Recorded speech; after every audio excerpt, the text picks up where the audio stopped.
Oi gente, tudo bem? Hoje eu recebi uma pergunta de uma mamãe que ela tá sofrendo um bocado de judiação. Ela gostaria de amamentar o bebê dela, só que ela tá achando que o leite dela tá muito pouco e ela começou a dar fórmula e agora o bebê não quer mais pegar no peito dela e aí ela tá pedindo ajuda. Vamos conversar sobre isso? Então vem!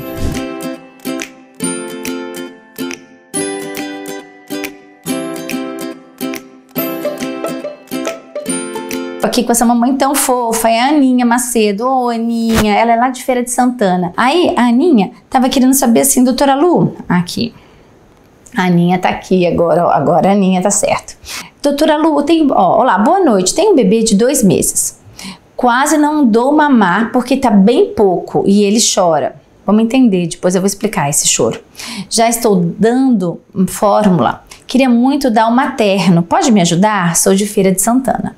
Então vamos entender um pouquinho. Um bebê de 2 meses, né? Um bebê de 2 meses, qual é o comportamento esperado de um bebê de 2 meses? Ele tá bem naquela fase de gestação extraútero.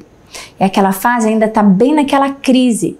Na crise de adaptação aqui fora do útero, tá bem sensível, ainda precisa de muito colo, de muito contato, de muito ninho.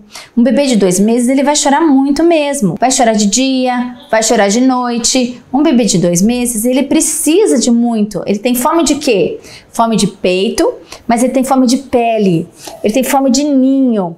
É um bebê que precisa ser acarinhado, colocado no colo, criado esse vínculo afetivo. Muitas vezes as mães, na imaginação da sociedade, elas acham que é amamentar, pôr o bebê em algum berço, ou algum carrinho, ou qualquer lugar, e que o bebê só vai chorar quando tiver fome de novo, tipo daqui 3 horas, 4 horas. Gente, isso não é real.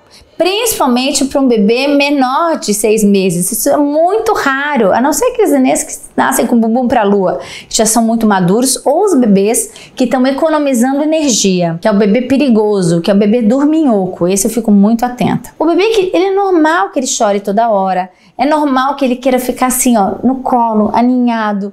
Por quê? Porque ele estava dentro do útero e ele estava sentindo tocado o corpo dele pelas águas do útero 24 horas. O bebê odeia o ar, ele odeia o vazio, ele quer o contorno. E como é que a gente acalma o bebê dando contorno? Colo, colocando no sling, que é aquele pano. Então muita gente acaba achando que está com pouco leite porque o bebê chora muito. E esse é o primeiro mito. Nem todo choro é associado com falta de leite ou que o bebê está com fome.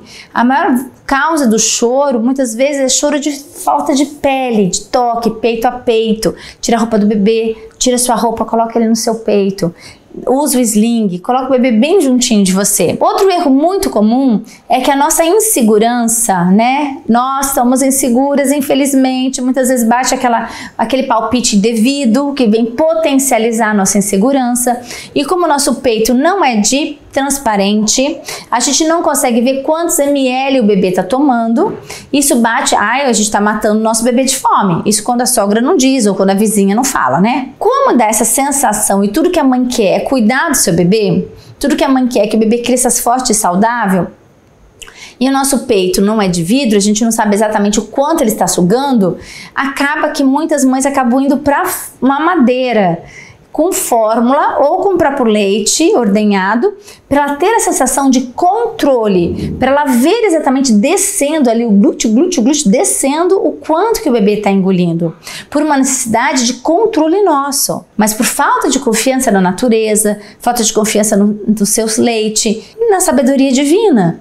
Porque a sabedoria divina não vai fazer que um corpo seja capaz de gestar um bebê do zero, de uma célula, e depois não vai ser capaz de criar um leite para alimentar o bebê que gestou, que nos obriga a ir para um leite de uma espécie inferior, que é a vaca. Então isso aí é muito marketing, isso é muito comercial. Então a gente tem que entender que a nossa insegurança empurra para a mamadeira. A nossa palpite empurra para a mamadeira. E a nossa vontade de ficar com o bebê calado empurra para a mamadeira também, nosso conforto. Só que se a gente tivesse, em vez, o bebê calado nos nossos colos, no sling, aconchegado, ele também vai se calar. E aí a gente ainda vai ter a vantagem de estar nutrindo espiritualmente esse bebê, emocionalmente esse bebê, que vai não só ganhar peso, mas vai ganhar muito mais cérebro, muito mais energia e também irá nos alimentar do seu amor. Porque existe uma retroalimentação que eu aprendi muito agora nesse curso de bioenergética que eu fiz, de osteopatia. Quando a gente cria um vínculo com o bebê e quando a gente doa o nosso amor e a gente está conectado, o bebê também, ele também nos alimenta com o seu sorriso, com o seu olhar. Só que para isso a gente tem que estar presente e conectado. Então, infelizmente, acontece que o bebê vai para a mamadeira, por todos esses motivos que eu já falei. E o que acontece? A mamadeira tem uma forma de sugar muito diferente da sucção do seio materno.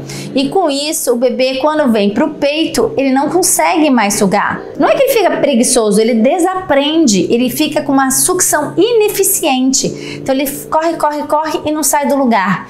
Ele suga e não tem uma eficácia naquela sucção, uma boa qualidade de sucção, porque a mamadeira estragou a sucção do bebê. E ao estragar a sucção do bebê, ele se cansa no peito e aí ele começa a chorar, porque ele faz o esforço e não vem o pagamento, ele trabalha e não vem o salário.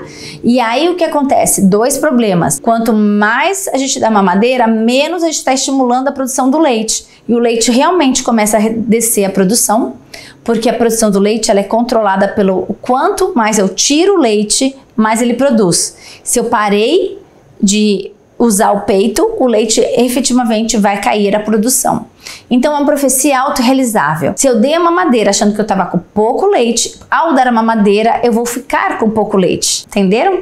Eu estou profetizando e colhendo frutos do meu medo. De fato, eu estou trazendo o medo para o concreto ao entrar com a mamadeira. Tanto é que, doutora Lu, mas e como é que a gente faz nos casos de real pouco leite? A gente nunca entra com a mamadeira. Quando há necessidade real de entrar com complemento, a gente usa com a sonda de SNS, que é uma sondinha que a gente põe aqui na mama e o bebê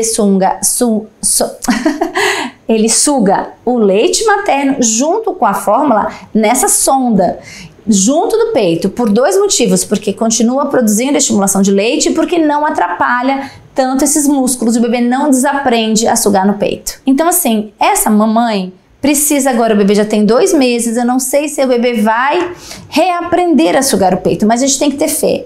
Enquanto tivermos fé, nós estamos vivos, né? Então a gente tem que ter fé. Então assista os vídeos de relactação, passe a sondinha, corte a mamadeira da sua vida e se você por um tempo terá que dar a sonda com fórmula junto ao peito, não dá para ser radical.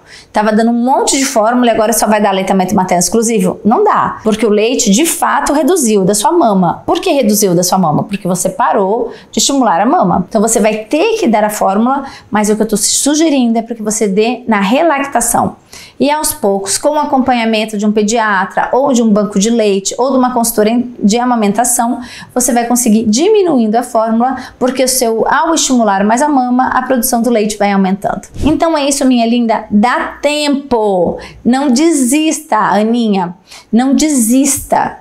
Agora, é possível realizar seu sonho de amamentar, mas como você estava indo por um caminho do desmame, estava chegando perto do desmame, você vai ter que, dar ré e correr atrás do caminho da amamentação. Vai dar um pouco de trabalho, mas tudo é possível quando há amor, quando há fé, quando há persistência. Então Deus te ilumine, minha linda, e Deus ilumina todos vocês que estão me ouvindo e aprendam, porque é muito importante a gente não cair no erro.